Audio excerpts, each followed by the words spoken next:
Today on the show, strategy plus action equals niching down for a global impact. This show is powered by Black Ginger. If you'd like to shorten your sales cycle and build a foundation that makes all of your other sales and marketing initiatives better, reach out to us on LinkedIn.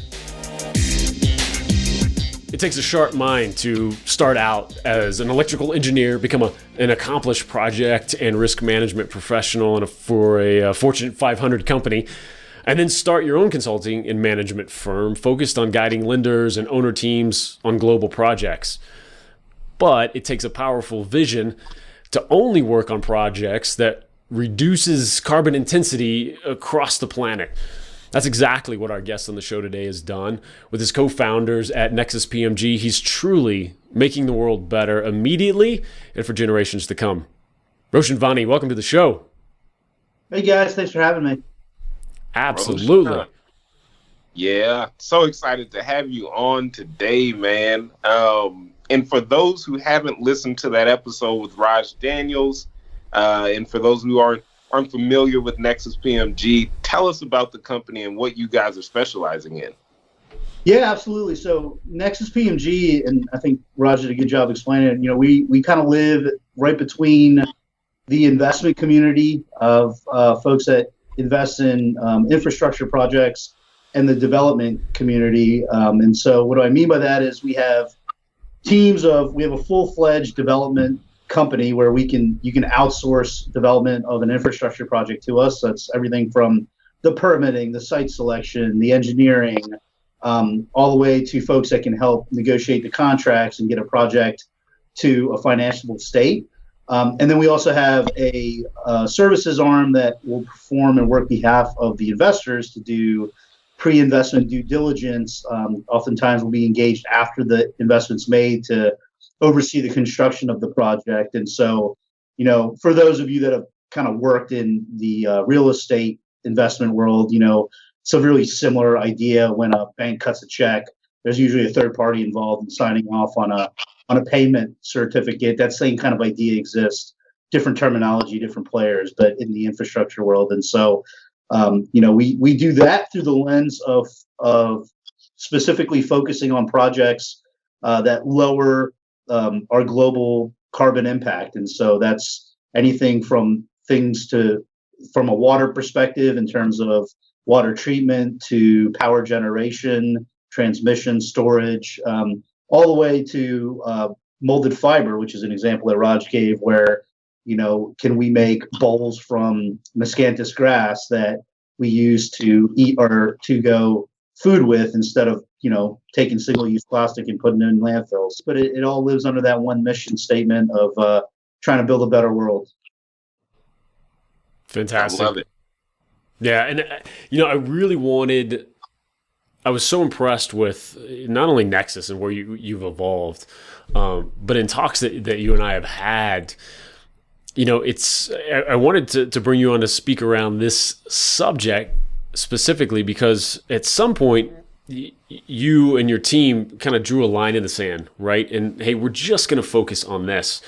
And where that might be counterintuitive for some folks because, we don't want to limit what we do or projects that we work on.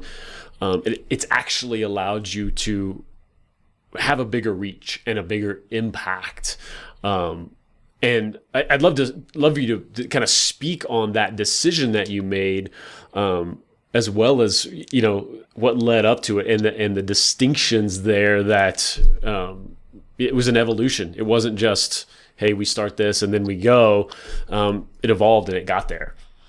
Yeah, evolve is the right word. I think what we've done well, and I don't know if we probably just did it accidentally. I don't even think it was purposely, but ever since.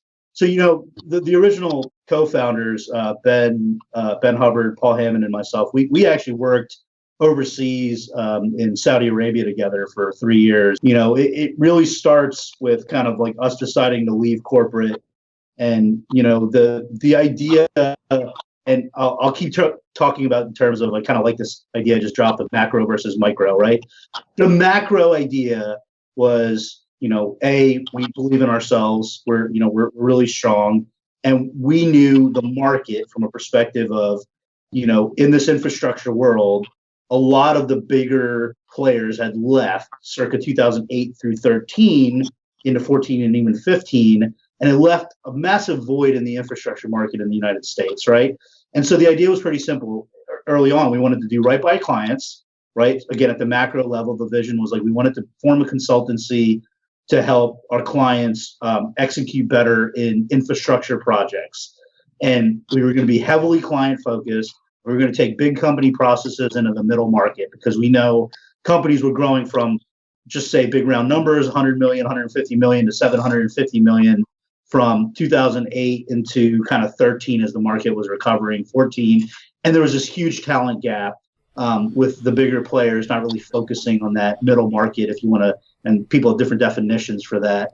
Sure. But you guys, because you guys had that perspective from working at that big giant level. And so you could bring that expertise without the high ticket prices necessarily.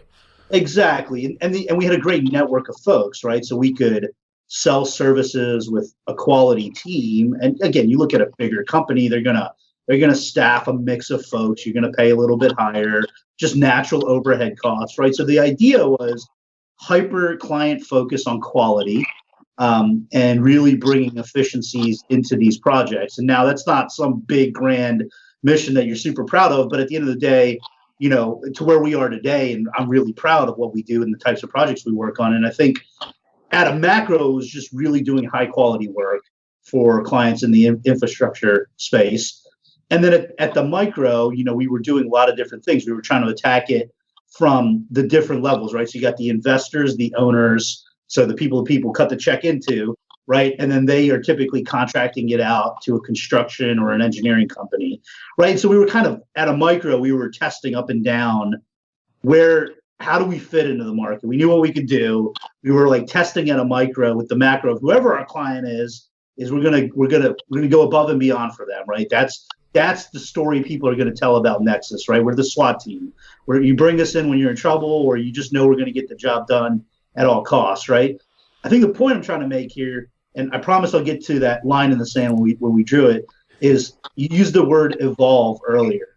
And I think that's really it, right? Like every company evolves. And I think you're always going to have this macro vision of what you're wanting to do. And it's got to be almost unattainable, right?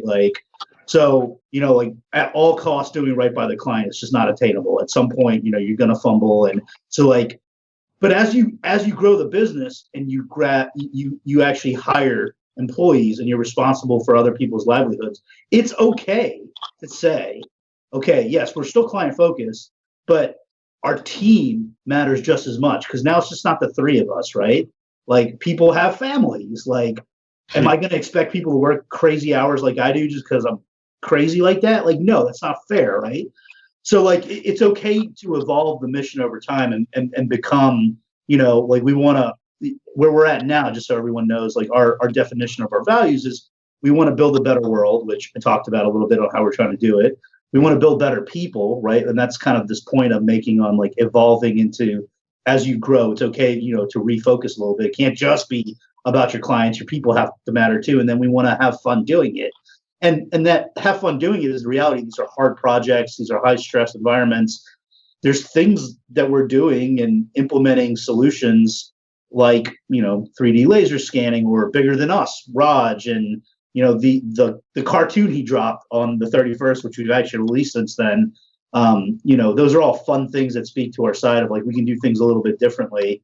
And so that building better world, building better people, and having fun while doing it is our core values now. But we didn't get there on day one. And I think that's the point on like, it's okay to evolve the mission statement. It's okay to involve the big word that gets thrown around is the why, right? The why do you exist?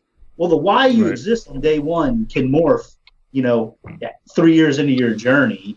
I absolutely believe that. And I think there's this like fallacy right now where it's like you can't change your mind, and I just don't believe in that. And so as you evolve as a company, I think you can evolve your mission statements. Now, to your point on that day, I think one of the things we've always believed in is we want to build a sustainable business as well. And while it's never been a mission, we are entrepreneurs at heart. And I think the folks listening to this can probably relate to that, right? And so I think you can overlay the startup valley of death curve, if you will, like the down and then the up. And when I talk about evolving your mission, I think it's okay to talk about it in terms of the realities of starting a business. And so at the macro, having a vision, at the micro, playing around at different angles on how do you implement that to effectively stay alive in the early days as you get a strong client base and you get reoccurring clients, to figure out how do you morph that into taking care of your team or whatever your why is at that point. It's okay, as you become a healthier company, to do different things, right? And I don't want to say re-evolve yourself or your company, but to migrate into really what you want to be. And that gets back to your question, Johnathan. When we did the rebrand, none of us like the fact that I helped build the coal-fired power plant in the United States. My background, I'm a power engineer at the end of the day, and when I came into the market, day one green, I got hired, and the project I was put on was a coal-fired power plant. I never felt good about that, right? Like we were working on projects before we drew the line in the sand on surviving the startup valley of death that were in oil and gas. I mean, it's just the reality of the decisions we made to make sure we kept our people employed, right? Coming back to the other macro statement of take care of your people. Like, we were responsible for them taking home a paycheck. Get to a point where you're coming out of that startup valley of death, you can make different decisions, right? And you are allowed to evolve. And at the macro, I don't think any of us liked working on those jobs. The other thing is we're heavily data driven. And when you really did look at the numbers, more than half of our jobs were in these alternative energy sectors. And I won't throw renewables out there because we touched everything outside of wind and solar. And I can talk your ear off about what those look like, or you can go to our website and look at some of the weird projects we've touched. But at that point, you're coming out of the startup valley of death. You're redefining your why. And yes, there was like a moment you can point to. It was leading up to this point. We were having discussions, but we kind of all agreed, like, the fact that more than half of our business, and I don't remember the number anymore, I think it was like high 60s, based on a number of projects, not a revenue, but the number of projects. Why can't those project numbers get bigger? Why can't we do more in that space? And then coming to your point of like niching down at the macro, we set the vision statement, and it couldn't happen overnight, but we wanted to work on projects that lowered the global carbon footprint, projects that had a low carbon footprint, or enhanced existing resource efficiencies. And I think when you look at projects through those two lenses, it's an easy yes or no, right? Like, do we take this project or not? And then giving ourselves a real timeline to implement it and hold ourselves accountable. And I think this is where at the macro we set it, and then at the micro, and some of this was accountability, right? But at the micro, let's do a lot of different things to really make this happen. And then these are the actions, right? So strategy at the macro, action at the micro. So one of the first things is, like, how do you tell the story of this market? Like, no one really, like, you go to Chipotle or you go to Jason's Deli and you get, a Chipotle, formed fiber bowl, or you go to Jason's Deli and get a plastic, to-go container, right? Like, you just, you want a salad or you want, some Chipotle. Like, like, how do you tell the story of people making those bowls? How do you, and this is, I don't want to steal Raj's thunder, because I think he just, like, that's where we brought Raj in as a consultant, and we were just brainstorming again at the micro, like, what are the things we can do? And naturally, what started bubbling up is like a podcast that maybe isn't necessarily like everything Nexus does. Like, there's a lot of stories here. This is a big market. There's a lot of things happening, including in solar and wind, which we're just not doing that much in. We've done a little bit, but like, why not create a platform that's not necessarily called Nexus PMG, and let's just see what happens. And that is the action, right? And trying a lot of different things. And what's funny, and then go ahead. And then you become that voice in this big giant space. You become a voice of authority through this podcast and through those conversations that Raj is having and then bringing into the company, and now you're having, and now all of a sudden you have this presence, right, in this great space. That's it, right? That's exactly it. And it's, call it a hypothesis on, if we do this, we can accomplish that. But there's like 5 or 6 other things that didn't really work out as well as the podcast, right? Like, Bigger Than Us is the one thing that did take off, right? There was a lot of like versions of blogging. There was, strategically, how do we get into D Magazine? How do we go, like all these other things that we were trying at the micro. The one thing that took off, again, that's becoming a macro on its own, started at the micro, right? And so it's like set the macro vision and then try to implement it into these actionable strategy and then action, and then try multiple different things. And what's funny is, I don't know if you actually remember, Jason, how you and I actually really connected, but it was that idea of just trying.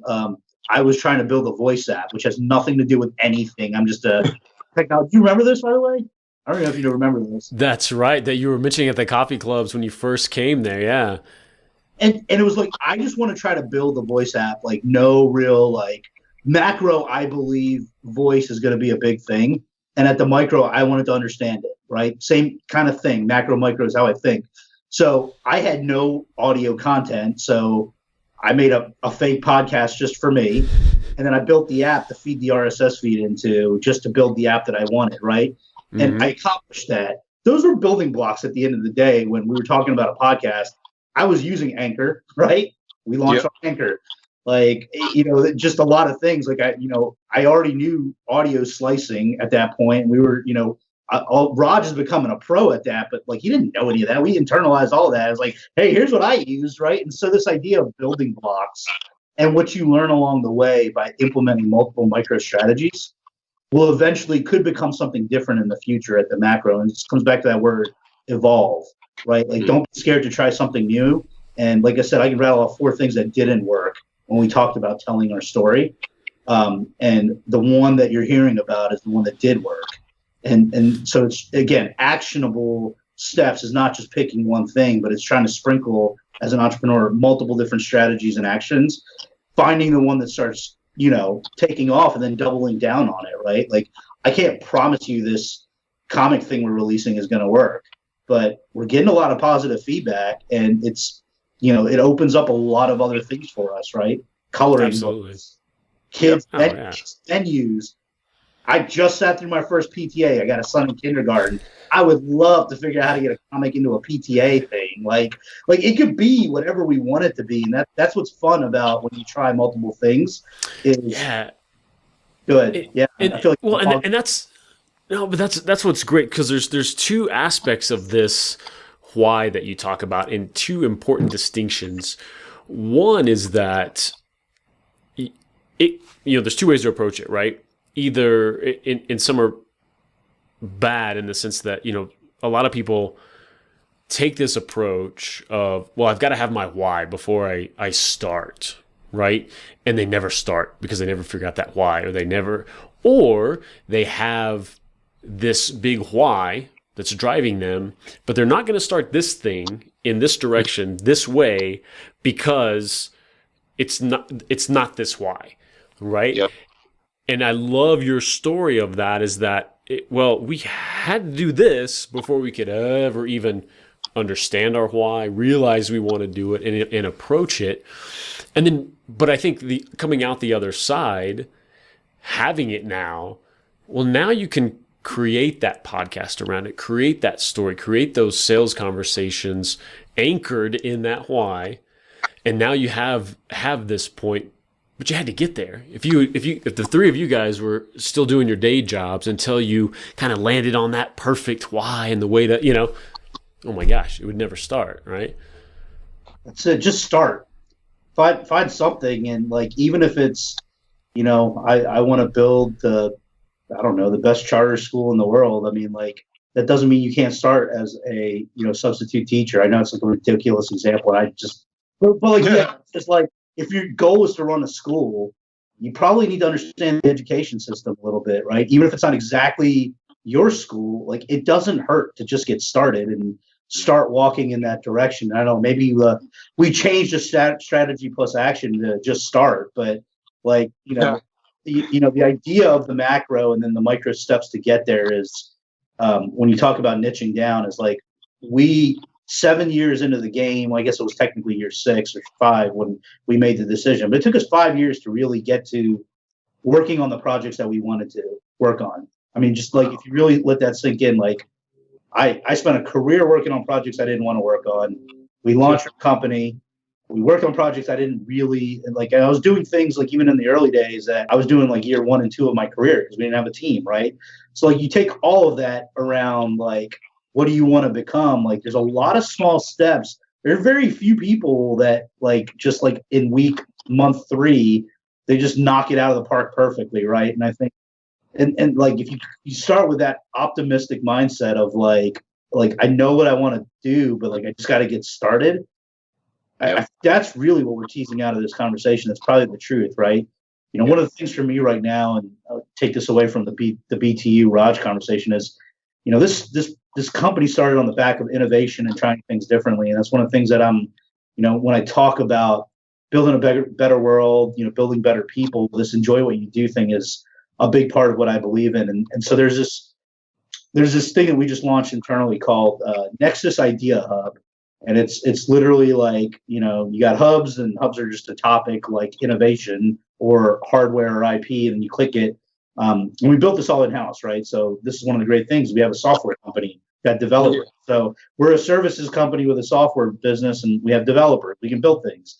And, you just leave ideas. People get emails on ideas. And funny enough, the comic actually came out of this Idea Hub concept. But this idea of sparking passion projects within the company is something I really believe in.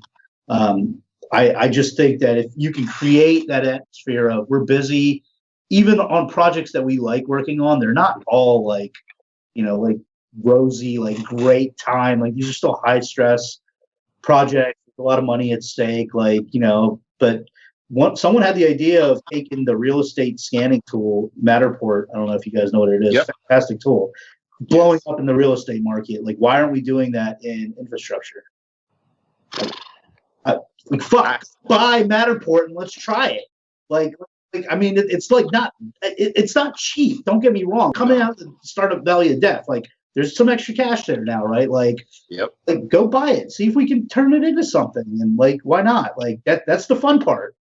And I actually met the founder of Matterport at Startup Week in Dallas, and he was just demoing it. I think he had the machines at that point were like $4 or $5 grand. He was just trying to get them out there.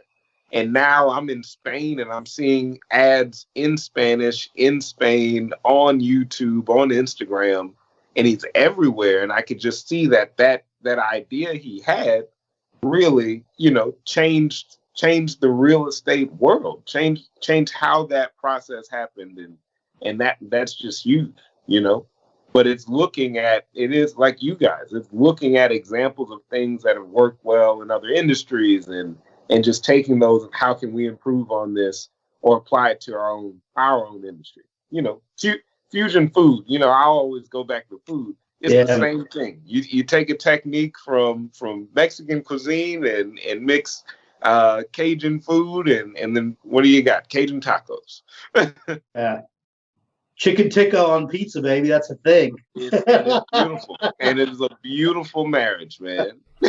Right. I mean, you're right. That's it. I mean, I love it, right? Like, and again, it starts with just someone, that used that technology in real estate. They're, they got someone in their family that's in real estate and just thought about it differently, right? And that's how everything, like, it's not a complicated idea, but like, just stepping back as someone that's having to get out of the day-to-day and try to run the business, grow the business, it's hard. Like, it's easy to lose that bit as you implement processes and things that you have to do as you get bigger. It's scary, right? Like, I'm a startup guy. Like, I like that aspect of it. And it's like trying to figure out those things and just keeping and again, that's why it's one of the core values, enjoy what you do. It's not saying that we're going to love everything about every project.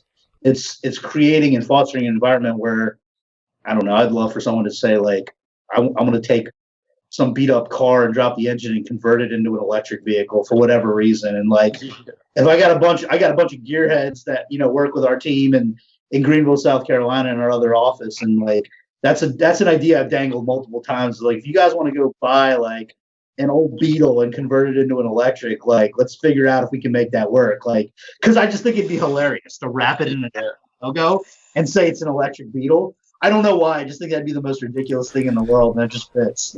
But like that, like, it doesn't always have to be purely about the bottom line. At the micro, we would pick up a lot about. I truly believe just electric vehicles. We're not in automotive yet. I think there's everything from building out the fast charging network in the United States, infrastructure. Yeah. Like, there's so much, right? Like, hydrogen is something that we're looking at as a means of energy transport, right? I mean, hydrogen vehicles will become a future. Like, I'm not saying that any of our engineers create a hydrogen vehicle, but, the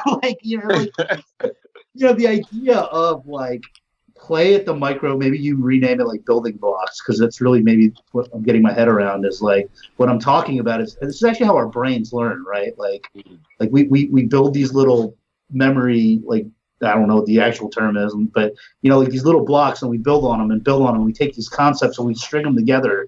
And I think that's what entrepreneurs do great, right? Kind of coming back to your audience is like they find a gap in the market, they string maybe other ideas together. The iPhone is really a combination of a bunch of different things, like cameras existed and, the phones, even smartphones kind of existed. It's kind of repackaging it and then conceptualizing the app store. And then, right, like, how do you take what already exists and then just slot it into fixing a problem?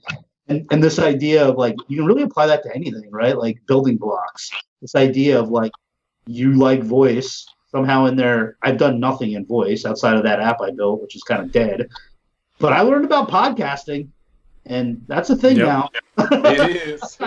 Well, and that's the thing too, is to have the idea lab, have that going on. It lets you, as an entrepreneur and owner of this company, still scratch that itch, right? That itch of innovation without running off and taking your focus to a new business, a new company that's going to make everything else fall by the wayside and distract you. Actually, how do we spin up new stuff? So keeps your brain working that way, keeps your, because you need to be innovative for your existing clients too, and for new clients coming in. So it is, you talk about those neurons or those building blocks, right? Like it's like a muscle too, right? You need to exercise those, and I think that's powerful, and fun, like you're saying. Yeah, exactly. And along those lines, what are you doing, maybe daily? I see that you guys are at the forefront of this company every day, so you're dealing with a lot of the higher level decisions and the direction and the vision and the strategy. But what's something that you do every day to kind of stay fresh and continuously challenge yourself to maybe come up with these ideas and still be creative? Everyone, I think, approaches that different. I got my version of it, which is an early morning kind of think session. Some call it meditation. I just listen to a lot of things or pick a topic and try to learn about it. That's just kind of who I've always been. I'm very inquisitive at heart, but not people approach that differently. So that morning time is kind of my thinking time. But yeah, it's kind of interesting on just how do you scratch that itch is something I guess I've never considered until you really said it. And maybe that's just something like, maybe it is selfish now that I think about it, on like this whole idea of like, I just want to play with new toys. And if there's a way to do it out of the bottom line, I will. But it's an interesting way to think of it, on how do you stay innovative. I mean, if you like the biggest version of it, I guess, is look at Apple, right? Like that's the story that everyone tells, and I guess the story with Hollywood that's been told now a couple of times. But like losing that pathway and that innovative spirit, and then coming back to it, is kind of interesting to think about when you put it that way. Maybe not everyone at that same scale, but the idea of like letting the business have that entrepreneurial spirit, and ways to create that. Google does it with, I know they got a version of it where you can work on your own side projects, and that's how Gmail was built I understand that correctly. So interesting. There may be even a level of like required. I think for some departments and some folks, it's like required that they work on the other stuff too. I think that's slick. Man, Roshan, I really appreciate you being on. This is fantastic. What's next? What's one of those big initiatives that's going to maybe change the trajectory or add to Nexus? Yeah, I mean, it's a great question. So, we've publicly kind of already defined it, and it's kind of that, make goals that are very difficult to achieve, right? And then kind of keep, at the macro, redefine it. But the goal is really, enjoy the projects that we work on, right? That's very hard. The long-term vision is for those to be our projects, right? Mm-hmm. Like, the goal is not to be another big, engineering and construction company in the space. It's to get to a point where it's us reinvesting our own profits in our projects that fit under the definition of, like lower carbon projects or resource efficient projects. We have a great network of lenders that trust us and our opinions, and we're working with some really great developers. So the idea is that early stage angel round investing in the software world, just in our world. I don't know exactly how that looks. Is it a full blown, dev cap with partner investors' money? Is it us building that up slowly? But I think the idea of cutting our own checks into the project and having the machine we built over time, or it'd be a version of supporting a developer that we really believe in and taking that equity stake in the project with the machine that we've built from an engineering and development perspective, and then being really selective of those projects we work on. I think everyone on our team would probably agree, like picking those few projects that really make a difference that we believe in and having skin in the game on those and doing 4 of those a year, 5 of those a year. I don't know what the number is, would mean more. And then taking that equity stake in them and calling them ours would mean more long-term than building a 500 team organization that is taking down more services in this sector than anyone else. I think holistically, that's what motivates us is to really, we have a development company that helps people right now. Why not do it for ourselves? So kind of big picture view of where we get it doesn't change the macro vision. There's a lot of micro steps that have to happen to get there in terms of building the own team. I mean, a lot of our developers we partner with are really hardcore SMEs in a particular process technology. And then we can come in and wrap the rest of the development around them, right? So I could see this being partnerships with developers in the future. It doesn't have to be 100% ours, but I think it's really just owning the process and throwing more skin in the game and really being that entity that, you can look at and say, like, well, we want to partner with these guys, and we're willing to share equity, or on our end, we have the development angel round capital, if you will. We just call it development capital in our world. But that angel round we can do and then get it to a point where it's secure enough for an institutional round to come in, right? It's no different than the software world. And there is a gap in that right now. And, these are big, expensive projects. And, an angel round of 100,000, 200 in software looks more like $2 to $3 million in our world. So it's. Wow. And those ingredients are there to do that. Yeah. That can make all the difference to a technology out there that's, the next turning grass or waste into fuel that all of a sudden changes everything. Yeah, exactly. I think that's what motivates us is right now it's really hard to call these our projects, right? And I think, there's so many verticals in this space right now. It's crazy, right? Like that's where I've had this question asked to me a couple different times on like, well, what is the 10-year, 15, this is like a 30-year journey, just this vertical alone, right? Like rebuilding the infrastructure of the United States and globally is a massive, monumental task. There's plenty of projects to go around. There's versions of this where, subsidies are required. It's big, it's complicated, there's plenty of room. And I think this idea of like our project, or to start that, like really our team really like understands and owns it. We know it's our money involved. I think that's going to be that next evolution for us. And I don't really think it's that far away either. I mean, it's this market is crazy right now, and I think with the global pandemic we're in, is I think there's a lot of people interested in it. So absolutely, man, awesome, Roshan. This has been fantastic. We want to hit you with a couple of rapid fire questions here. Before we do, where do people go, besides episode 1 of this show, to find out more about Nexus PMG? Where do people go to connect with you and find out more about Nexus? Really active on LinkedIn. So Roshan Vani, Roshan. Last name's Vani, Vani. And then really that's kind of the core of me. And I think you can get there from nexuspmg.com. And then on our contact page, we have links to our all of us and our LinkedIn. So that's it's probably the best way to get in touch with me. Johnathan, you want to do first up? Yeah, I've got a good one. It's totally off topic, but it's about my favorite thing. Your favorite restaurant in Dallas right now? Where would you send someone to eat? So this is tricky because right now I'm in the mood for pizza. Like, in this moment right now. Right. And I'm a big Cane Rosso fan. Let's say it. So that if forget like where I would send someone, where would I drag someone with me in this moment? It would be go get the honey bastard at Man. Now. I attempted to make the sauce last week. It went, I looked it up and kind of what it had in it, but it came out okay. Well, so I'll drop a little bit of pizza knowledge at one of my, and I'm not going to take credit for this. My boy Mark in Baltimore is all about it.